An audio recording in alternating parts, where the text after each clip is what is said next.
کچھ نئے اشعار اور سلسلہ ختم ہوا جلنے جلانے والا نئی غزل کے کچھ اشعار پیش کر رہے ہیں اقبال اشر صاحب، جنہوں نے شرکت کی اعظم گڑھ کے مشاعرے میں. مشاعرہ راکی ٹاک پر سنا گیا. پیش کیے ایک بہت ہی باکمال شاعر کو، جن کے بارے میں پہلے ہی عرض کر رہا تھا، ہمارے ہندوستان کی دارالحکومت دہلی، اور جو اردو ادب کے اعتبار سے بھی ایک دبستان، ایک ایسا دبستان جہاں غزل کی جو پرورش ہوئی ہے، غزل کا جو آج آپ جو رنگ دیکھ رہے ہیں، غزل کا جو اپنا مخصوص لہجہ ہے، اس لہجے میں جب جب آپ محبتوں کے جذبات کی ترجمانی دیکھتے ہیں اور اس میں بے باکی کے ساتھ دلی کی ٹکسالی زبان میں غزل کو بات کرتے ہوئے جب آپ محسوس کرتے ہیں، تو وہ جناب اقبال اشر کی غزل بن جاتی ہے.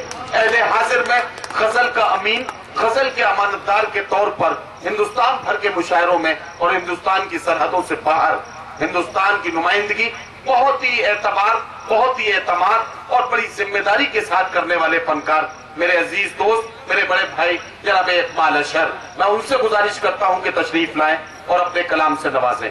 آپ کی ذمہ داری ہے. ایک بات یہاں بتانا ضروری سمجھتا ہوں، اقبال بھائی کو بھائی اسرار صاحب کے کہنے پر میں نے جب فون کیا تو انہوں نے برجستہ ایک جملہ مجھ سے بولا کہ یار ندیم فرخ، معاملہ یہ ہے کہ اعظم گڑھ میں آج کل ماحول مشاعروں کو بڑا عجیب سا ہو گیا ہے. وہاں گیت اور یہ سب سننے والے بھیڑ زیادہ ہوتی ہے، غزل سننے والے لوگ کہاں ہوتے ہیں.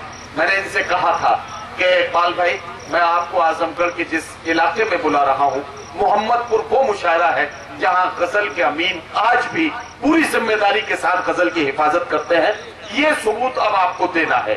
زوردار تالیوں سے استقبال کیجئے جناب اقبال اشر کا. میں ان سے گزارش کرتا ہوں. میں فرمایا چند شعر پیش کر رہا ہوں، تازہ ہیں. مسئلہ ہے کہ یہی جنون، یہی ایک خواب میرا ہے. یہی جنون، یہی ایک خواب میرا ہے. وہاں چراغ جلا دوں جہاں اندھیرا ہے. یہی جنون، یہی ایک خواب میرا ہے.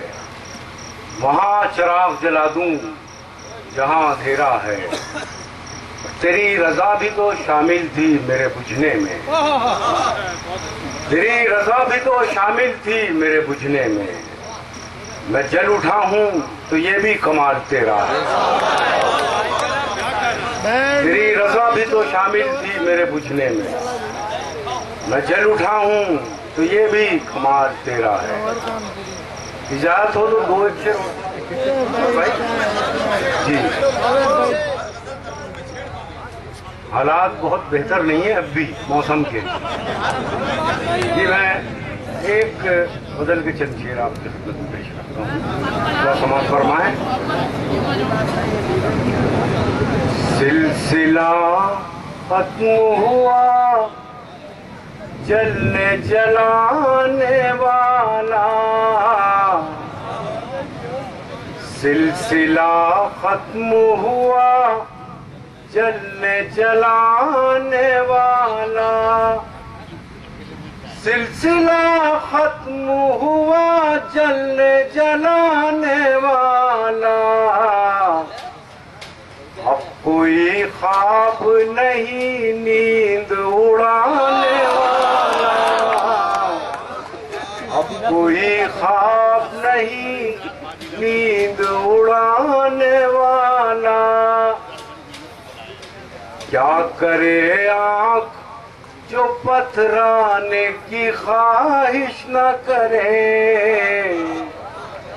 کیا کرے آنکھ جو پتھرانے کی خواہش نہ کرے. خواب ہو جائے اگر خواب دکھانے والا. خواب ہو جائے اگر خواب دکھانے والا. اسرار پردھان صاحب کو میں مبارکباد پیش کرتا ہوں اس مشاعرے کے لیے، اور اس شعر بطور خاص ملاحظہ فرمائیں. خواب ہو جائے اگر خواب دکھانے والا.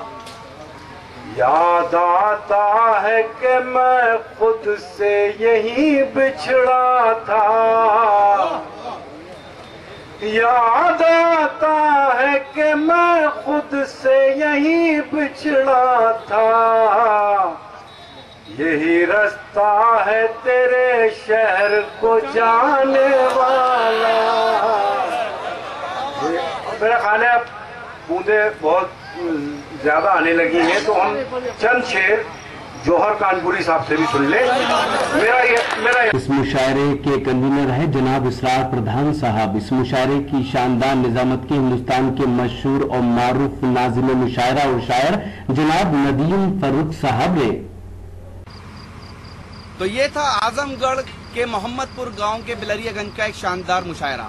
اس مشاعرے کی خاص بات یہ رہی کہ ہم نے 2012 میں یہ مشاعرہ کور کیا تھا اور 2014 میں ہمیں ایک بار پھر انویٹیشن ملا، لیکن بیچ میں بارش نے اور طوفان نے خلل ڈالا، لیکن بہرحال یہ مشاعرہ مکمل ہوا۔ امید کرتا ہوں یہ مشاعرہ آپ کو اچھا لگا ہوگا۔ یہ مشاعرے کا ایک ویڈیو نہیں ہے، اگر آپ کو پورا مشاعرہ دیکھنا ہے تو ہماری web site www.rockytalkmedia.com log in کر سکتے ہیں۔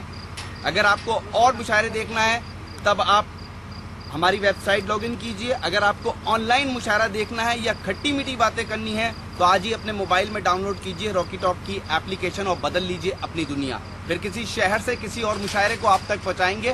کیمرہ پرسن عظیم خان کے ساتھ شفیق خان، راکی ٹاک کے لیے اعظم گڑھ سے۔